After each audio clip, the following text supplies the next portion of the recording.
Okay, so again, I'm right here at Gordon White Park. Let me show you how to get back in the corridor. It's pretty simple. You just cross over White Street right here, and they put in what they call a refuge island right here in the middle of White Street, so you can take refuge in the middle of the street. There is a user-activated crossing there. Check out the crayons. I love these crayons. These are actually poles. You know, steel poles. They've covered them or painted them and capped them to make them look like Crayola crayons. I just love them. Really, really creative, and they look great. So this is how you get back into the corridor, okay? And let me show you what's going on. If you remember when I stopped at Lawton Street back there where the church was and we came out of the corridor, I said it's about a third to half a mile down to the Kroger. Well, the Kroger is right there. Okay, I'm back on the trail. This is the Westside Trail. And here is the continuation of the corridor. And I said, when I was standing on Lawton Street, I said, you might be able to walk on this trail if you're on foot. It's a little muddy right now. I'm thinking they might, maybe put in some gravel or some, some kind of fill that would make this a drier, a little more stable trail.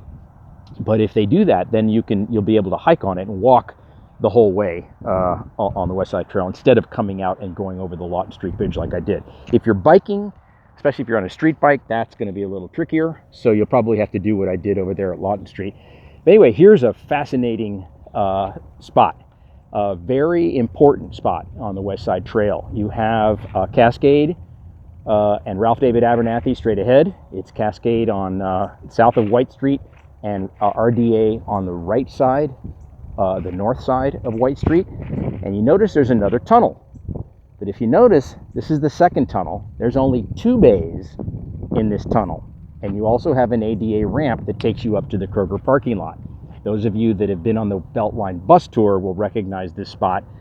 This is where the Beltline bus tour stops for its restroom break here at this Kroger at Cascade. And we often look over the rail there and look at this, I call it the mouse mural. But here's just a great view of what this Westside Trail looks like as it winds its way north under Cascade and RDA, and it continues there into the neighborhood of Westview. So I am not going to go up the ramp. I'm going to continue on, but I want to point out something about those 2 bays. If you remember, the Lee Street Tunnel had 3 bays, the tunnel that went under Lee Street and Murphy Avenue, and you saw that they used the one on the southernmost bay for the trail, this concrete trail, and then the other 2, the middle one and the north bay, were reserved for the 2 tracks, the 2 sets of tracks that eventually will make up the Atlanta Beltline Transit.